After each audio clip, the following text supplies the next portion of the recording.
Data histórica agendada. Zanin marca para o dia 25 de março o julgamento sobre a denúncia contra Bolsonaro e aliados por trama golpista. Eles estão cada vez mais perto de sentar no banco dos réus. PGR vai com tudo. Paulo Gonet fará a defesa pessoalmente no Supremo Tribunal Federal para que Bolsonaro vire réu. Mais um bolsonarista na cadeia. Justiça determina a prisão imediata de Guaranho, assassino do tesoureiro do PT. Fique até o final para se informar das notícias mais importantes do dia aqui na Mídia Ninja. Antes de mergulharmos nas notícias bombásticas de hoje, inscreva-se no canal e ative o sininho para não perder nenhum detalhe. O ministro Cristiano Zanin marcou para o dia 25 de março o julgamento sobre a denúncia apresentada pela PGR contra Jair Bolsonaro e outros 7 cúmplices. Se a denúncia for aceita, eles finalmente sentarão no banco dos réus. Além do ex-presidente, Walter Braga Neto, Anderson Torres, Paulo Sérgio Nogueira,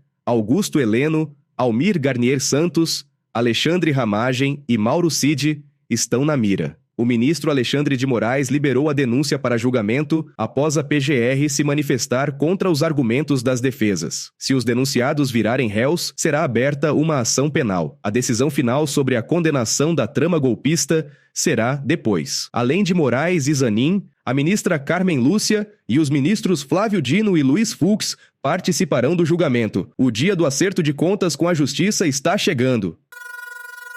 Gonet vai comparecer pessoalmente para defender a denúncia contra Bolsonaro no STF, um gesto incomum que demonstra a gravidade do caso. O Procurador-Geral da República, Paulo Gonet, vai pessoalmente defender que o Supremo Tribunal Federal receba a denúncia apresentada por ele contra Jair Bolsonaro e outros acusados de participar da trama golpista. A atitude é vista como incomum, pois nos julgamentos da primeira turma, quem representa a PGR é um subprocurador-geral da República, no caso, Cláudia Sampaio Marques. Isso demonstra a importância desse julgamento. No dia, Gonet fará a defesa do posicionamento da Procuradoria. Na denúncia apresentada, Bolsonaro e os outros 33 investigados são acusados de cometerem crimes graves, como organização criminosa armada, golpe de Estado, tentativa de abolição do Estado Democrático de Direito, dano qualificado pela violência e grave ameaça contra patrimônio da União e deterioração de patrimônio tombado. Paulo Gonet aponta que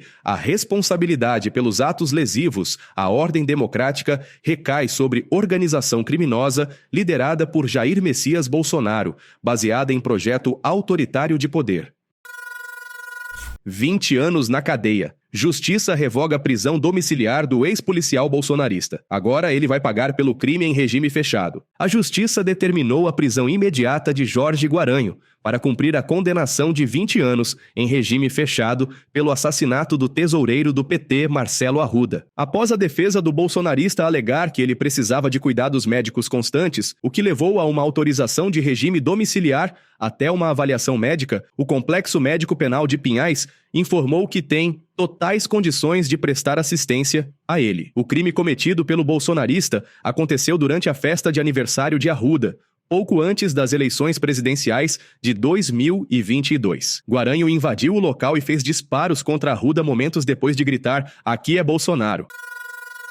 Ataque a Gleisi Hoffmann gera resposta à altura. Alcolumbre aciona o Conselho de Ética contra Gayer após ofensas contra a ministra. O presidente do Congresso, Davi Alcolumbre, não deixou barato e acionou o Conselho de Ética da Câmara contra o deputado bolsonarista Gustavo Gayer, após ele disparar ofensas pesadas contra a ministra Gleisi Hoffmann. Além disso, Alcolumbre também pedirá a responsabilização criminal do extremista. Gleisi se pronunciou sobre os ataques bolsonaristas que vem sofrendo após a fala do presidente Lula, do qual ela saiu em defesa. Hoffmann afirmou que repudia os ataques canalhas de bolsonaristas, misóginos, machistas e de violência política. Desprezam as mulheres, não a intimidam e nem acuam. Além disso, ela ainda jogou verdades na cara dessa turma. Vocês esqueceram das entrevistas, dos vídeos em que Bolsonaro agrediu as mulheres, estimulando a violência política e física, o preconceito, o machismo? O líder do PT na Câmara, Lindbergh Farias,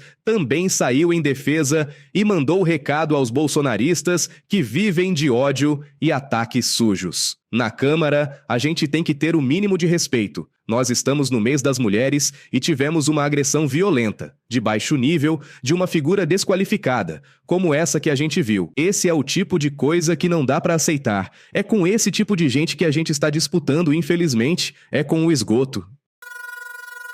Mais ataques misóginos. Primeira-dama Janja fecha seu perfil no Instagram após ser alvo de ofensas pesadas vindas de bolsonaristas. A primeira-dama Janja da Silva afirmou que privou seu perfil no Instagram após ser alvo de ataques de ódio e misóginos. Em nota compartilhada com a imprensa, foi declarado que as plataformas precisam se responsabilizar e punir os crimes que são cometidos dentro delas. E o que foi visto nos últimos meses é um retrocesso. Prints anexados mostram ofensas graves, onde foram usados termos como galinha de presídio e vagabunda, entre outras palavras pejorativas. Os perfis dos usuários que usaram palavras graves para se referir a Janja são de bolsonaristas. Alguns deles, inclusive, compartilham ofensas contra o presidente Lula no próprio feed.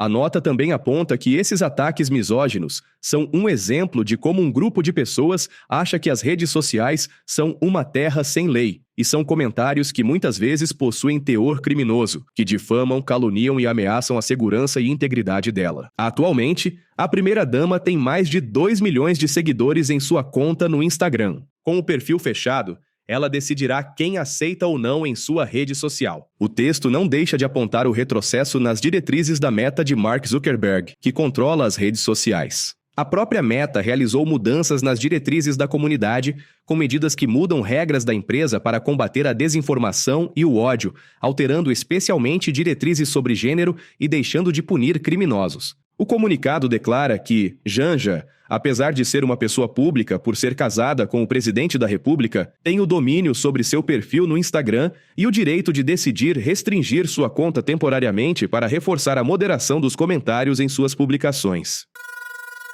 PEC da Segurança Pública avança. Ministro Lewandowski anuncia que o texto da proposta está fechado e será apresentado no Congresso. O ministro Ricardo Lewandowski anunciou que o governo fechou o texto da proposta da PEC sobre segurança pública, que será apresentado ao Congresso Nacional. Hoje nós tivemos a satisfação de termos a última reunião com o presidente da República e com os ministros da área jurídica, digamos assim, e política, para discutirmos a PEC da segurança.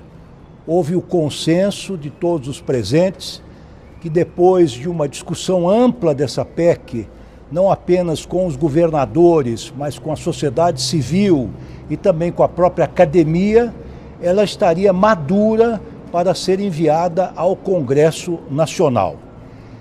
Essa PEC, ela pretende, em linhas gerais, criar um SUS da segurança pública, ou seja, o Sistema Único de Segurança Pública que estará na Constituição da República Federativa do Brasil, com recursos próprios e integrando todas as forças policiais do Brasil para combater a criminalidade organizada. Ela será enviada oportunamente ao Congresso Nacional, depois de uma discussão com os líderes, tanto da Câmara quanto do Senado Federal, para que se chegue ao consenso do momento apropriado em que esse texto seja submetido ao Parlamento brasileiro. Lewandowski também afirmou que, depois da última decisão do Supremo Tribunal Federal, incluíram as guardas municipais dentre os órgãos constitucionais que integram o sistema de segurança pública. Também deixaram claro na Constituição, baseado na decisão da Suprema Corte do país, que as guardas municipais farão o policiamento urbano, o policiamento ostensivo e comunitário e terão o controle externo do Ministério Público. A Polícia Rodoviária Federal passará a fazer o policiamento em rodovias, ferrovias e hidrovias federais. A sugestão é que ela seja nomeada de Polícia Viária Federal. O texto também reafirma que as polícias militares, civis, penais e os corpos de bombeiros continuam subordinados aos governadores dos estados e do Distrito Federal. Você que ficou até aqui faz parte dessa luta por informação verdadeira e contra a desinformação. Muito obrigado por apoiar o canal da Mídia Ninja. Agora queremos saber, o que você quer ver aqui no nosso canal? Deixe nos comentários.